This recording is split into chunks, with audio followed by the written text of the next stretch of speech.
एक छोटे से गांव के पास एक पेड़ पर मैना का जोड़ा रहता था। बरसों से वही उनका घर था। वे रोज सुबह चहचहाते, खेतों में दाना ढूंढते और शाम को अपने घोंसले में लौट आते। जीवन छोटा था पर संतोष से भरा था। एक साल गर्मी बहुत कड़ी पड़ी। खेत सूखने लगे, तालाब का पानी घट गया और दाना मिलना मुश्किल हो गया।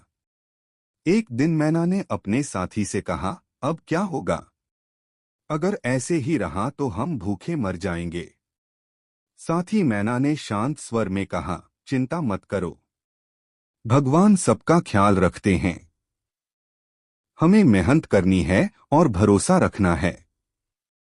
लेकिन मादा मैना का मन नहीं मान रहा था। वह सोचती रही, सिर्फ भरोसे से क्या होगा? दाना तो खुद ढूंढना पड़ेगा। अगले दिन दोनों दूर जंगल की ओर उड़ गए। बहुत देर तक खोजते रहे पर कहीं दाना नहीं मिला। थककर वे एक सूखी डाल पर बैठ गए। मादा मैना की आंखों में आंसू आ गए। उसने आसमान की ओर देखकर कहा, भगवान, अगर आप सच में सबका ध्यान रखते हैं तो हमें भी रास्ता दिखाइए। इतने में नीचे से कुछ बच्चों की हंसी सुनाई दी। वे पिकनिक मनाने आए थे। बच्चों ने खाना खाया और जाते जाते कुछ चावल और रोटी के टुकड़े वहीं छोड़ गए। थोड़ी देर बाद मैना ने नीचे झांका तो उसे सफेद दाने चमकते दिखे। दोनों तुरंत नीचे उतरे।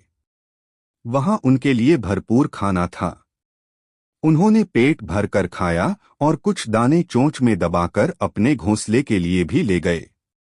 मादा मैना ने खुशी से कहा, आज समझ में आया, भगवान सीधे आकर मदद नहीं करते पर रास्ता जरूर बना देते हैं।